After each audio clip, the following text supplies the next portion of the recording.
What's up, everybody? And today we're checking out the US Army's new service rifle and ammo. I'm very excited to check this out, mostly because I like to watch stuff like this and then laugh at the fact that a lot of people in the British military are still using SA-80s. No, I'm excited to check this out. It's always nice to see what the next generation of weapons are, especially with a military that is obviously an ally of the country I'm living in, but is also my country. I'm both a US and a UK citizen. So it's in my interest to know what they're using and if it's good enough for what needs to be used, what it needs to be used for.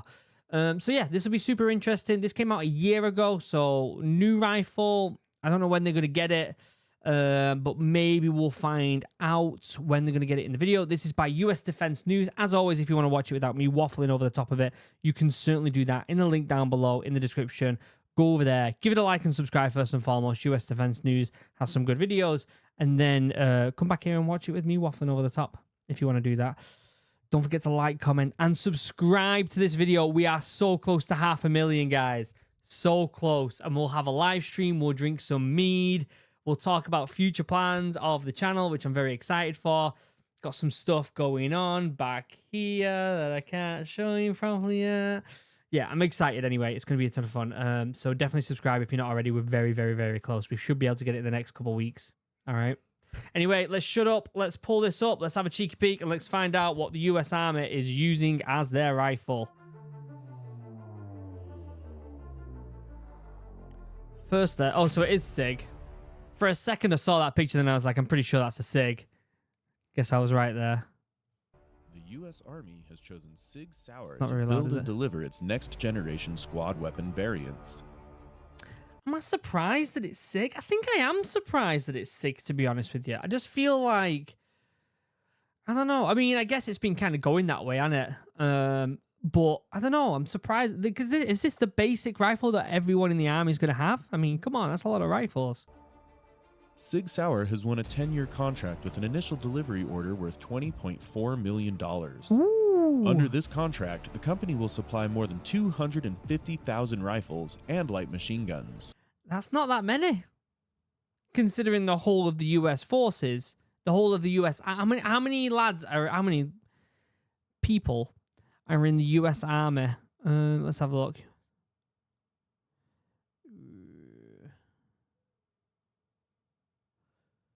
Let's have a look. There are 461.657 thousand members in the US Army. That was as of 2022. And so I guess that outfits half of them. I mean, you can think about not everyone in the army is not everyone in the army is boots on ground, are there? You've got comms, you've got signals, you've got clerks. Do you know what I mean?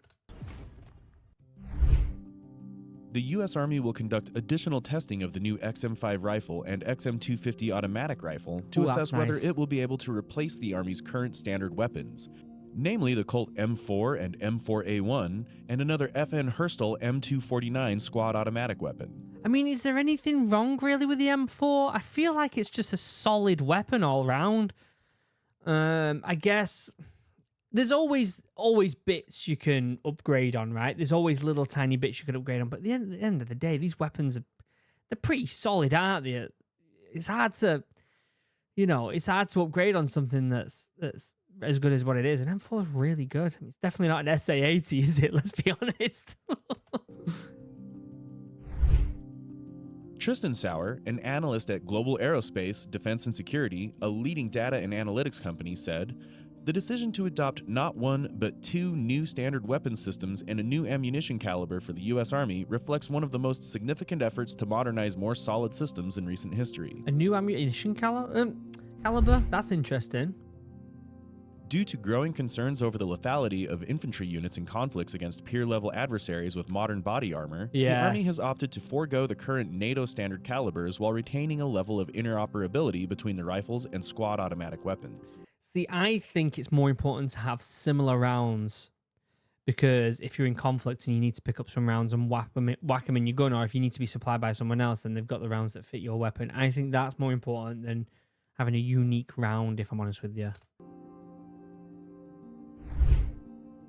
Indeed, both the XM5 and the XM250 fire the 6.8mm round, which is purported to have increased lethality and accuracy compared to the 5.56 by 45mm and 7.62 by 51mm NATO standard cartridges. Okay. That's interesting. Global Data's report, Thematic Research Soldier Modernization, highlights the scope of the NGSW program, which is projected to cost up to $1.07 billion between fiscal year 2022 to 2025. Damn. The report also anticipates that the 6.8mm caliber can meet the United States expectations over the next few years. I mean, you better hope that it does if they're going to use this. I don't know. Do you change the caliber of the round? I get that it might be a bit more accurate, but aren't you able to do something with a round that's already the same caliber to make it more accurate? I mean, I don't know. That's where you're going to get some more into engineering, aren't you, more than anything, which is way outside of my expertise. I obviously shot 5.56 and 7.62. That was my thing, right? 5.56 in the SA-80 and 7.62 in the GPMG, the Mini-Me, and various other weapons. They were the rounds that I used. I think that they're relatively decent rounds. I don't know why you'd... I don't know. Are you like really being nitpicky here? I feel like having the same rounds as the rest of NATO, I think is pretty solid. Like, I think that's a good idea. I think that's a massive perk. Imagine if Ukraine and Russia actually kick off and NATO get involved, right? Let's say Russia invade Finland, right? And NATO get involved and US troops are on the ground. Everyone else is shooting 5.56, 7.62, and the US is shooting this.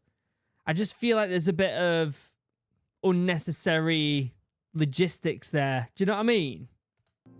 I could be wrong. Sauer also said, Sig Sauer's success in the next generation squad weapon program illustrates how specialist weapons manufacturers can still beat some of the top defense highs such as Textron and General Dynamics. Such as, in 2017, the XM17 pistol Sig Sauer beat well-known pistol manufacturer Glock for the modular handgun system, and in the competition activity The Next Generation Squad Weapon, commercial rifle optics manufacturer Vortex Optics has also declared the winner of Fire Control System, or FCS, earlier this year. I mean, all with that competition's the XM157 good. FCS, they're now set to integrate with the XM5 and XM250 platforms. God, they're nice. These things or factors suggest that an excellent small arms manufacturer can win contracts against such a powerful defense platform.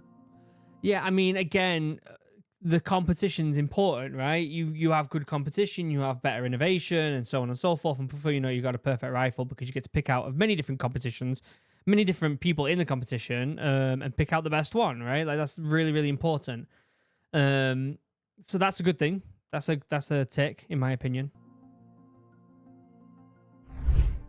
The Next Generation Squad Weapon Program is a U.S. military program created in 2017 to replace the 5.56mm M4 carbine, the M249 SAW light machine gun, and the M240 7.62mm machine gun with a typical 6.8mm cartridge system, and to develop small arms fire control systems for new weapons. Operational testing of the new weapon is predicted and expected to be held in the third quarter, followed by the first units equipped with the M5 M250 platform in the fourth quarter, i.e. in 2023. Oh, you see? I was looking a little red there, mate. You might want to just calm down with the rounds for a bit. Obviously, they're doing testing, aren't they? So I get it. 120,000 weapons will be required to supply the close combat troops and the Special Operations Forces Army, 107,000 M5 and 13,000 M2. Special Operations, they don't give a shit what you're going to give them. They'll take what they want. Do you know what I mean? Like, yeah, they might get issued this, but if they want something else, they're going to get it. So I feel like that's a we'll give it to them if they want it type of thing. More than we're going to issue it to them. 50s. The close combat component included medics, cavalry scouts, combat engineers, forward observers, and infantry. The Marine Corps is also expected to receive weapons for their close combat force. Interesting, the Marine Corps is getting the same addition, ones? Other units will continue to use the M4 and M249. Okay, if you were in the... I know I have a lot of veterans that watch these videos. A lot of veterans. Firstly, you're all amazing, and I love you all. Secondly, let me know what you think of the M4. Like, do you really... Like, are you like, this needs to be upgraded? Because when I look at the SA-80, which is a rifle I had in the Royal Marines, right? I shot it, I was good with it, and I could use it. Was it perfect? No, but I could use it really well, right? Obviously, that was my job. I was a Royal Marine at the end of the day. Like, I had to be incredibly good with this rifle, and I was, right? But I could also turn around and say, it does need upgrading. It's not good enough in certain instances. And do you have that same opinion, US veterans or US active duty? Do you have that same opinion about the M4? Do you think that it is a good rifle? It could be used, and if you think it is, let me know how long you reckon it could be used for. Another 10, 20, 30 years? Not that many, sure. Surely not. But let me know what you think. I honestly want your thoughts down below. Army Brigadier General Larry Q. Burris, the Soldier Lethality Cross-Functional Team Director, said, "This is the first time in our lifetime, the first time in 65 years, the Army will field a new weapon system of this nature, a rifle and automatic rifle, a fire control system, and a new caliber family of ammunition." I just don't know if you need to change the caliber. That's the only He also gripe said I've that got a from this. next-generation combat weapon would provide the Army's close combat force capable of filling the gaps identified in small arms configuration studies, ammunition in 2017. He also continued, "We are here to establish and maintain overmatch against near-peer adversaries. That is more urgent and relevant today than at any time in recent history." Yeah, everything else looks really good here. There's only two questions I have. Why do you really need to change the caliber? Because I don't know if you do need, like, is it really necessary? Would it be good? Maybe, but is it necessary? And secondly, is the M4 worth changing? They're the two questions I have primarily from this video.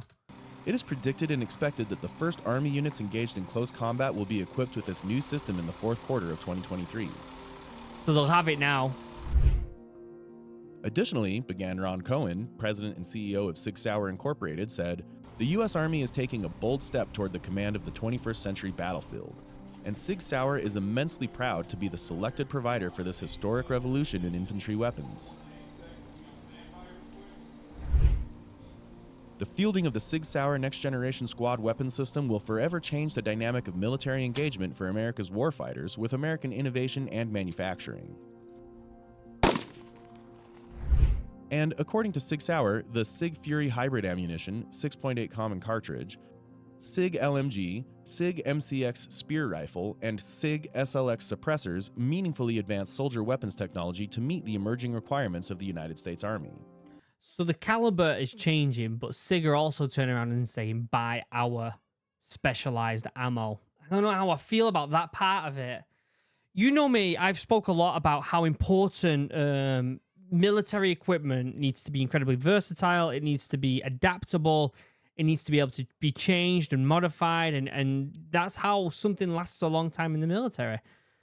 Like, are we just going to eventually change the rounds in this and just go for it? Because you're not going to buy, surely they're not going to buy all their ammo from Sig. Like, surely they're just going to be able to find this caliber at a cheaper price and get standard rounds at this caliber. Like, I don't understand that. I don't, honestly. The rifle looks great. The idea of it sounds interesting, and I think it's always nice to have an upgrade in the military, especially when you got the money like the US does, right? I don't know. I'm interested.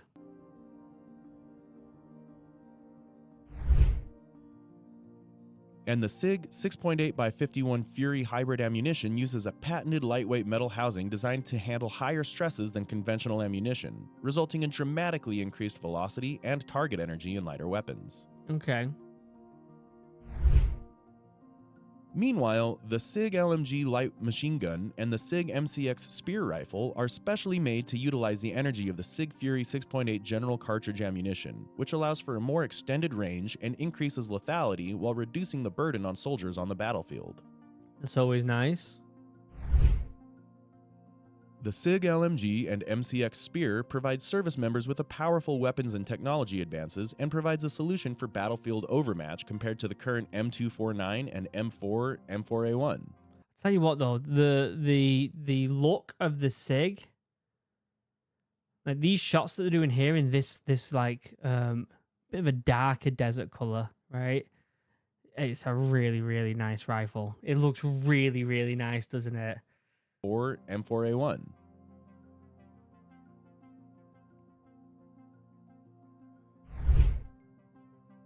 The procurement of the NGSW system by the U.S. Army marked the start of an era in which combat weapons paired with suppressors were standard equipment. The SIG SLX suppressor is designed to reduce the backflow of hazardous gases, sound signature, and flash. So they're saying it's going to be standard on the rifles. It's just like we watched a video not long ago about the new rifle that the Royal Marines are getting. Thank God that they're changing the SA-ATA.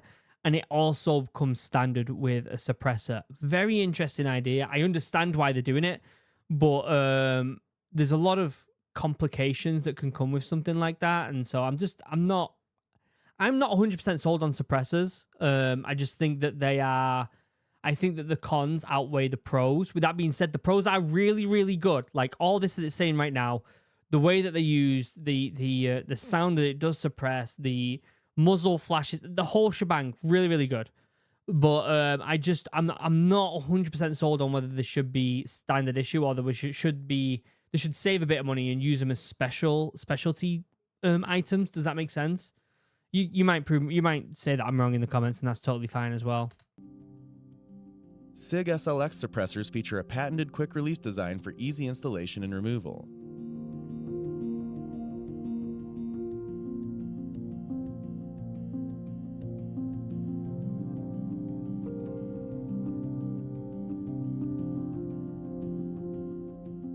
Ron Cohen also added, "We applaud the leadership of the U.S. Army for having the vision to undertake this historic procurement process to provide our servicemen with a transformational weapons system." He's getting a lot of money. Of course he's saying that. This award is the culmination of a successful collaboration between Sig Sauer and the U.S. Army, and we look forward to a continued partnership in the future. Yeah. Good video, very interesting. I want to know more about the rounds more than anything else. That's something that I'm really interested in. And I honestly just want to hear your thoughts. If you're veteran, if you are current serving, or whether you've shot the M4 on its own anyway, I'd love to know your thoughts and whether you think this is a worthy upgrade. Is this, at the end of the day, the M4 is trialed and tested. Is it worth changing to something like this that might end up being a downgrade? You never know, right? Let me know what you think in the comment section. I'd love to know your thoughts, especially if you're active duty. I'd love to know your thoughts on that. But yeah, very interesting video. Maybe we'll look for more videos pertaining to this specific topic. I do want to do more videos on actual weapons and missiles and stuff like that, because I do a lot on aircraft and ships at the moment, and I want to change it up a bit. Let me know what you think by liking, commenting, and subscribing, because we are incredibly close to 500,000 subscribers, and we're going to have a party, and it's going to be great. So do that if you haven't already. Don't forget to go check out the video in the description as well. Until next time, I love you all. Have a wonderful day. Goodbye.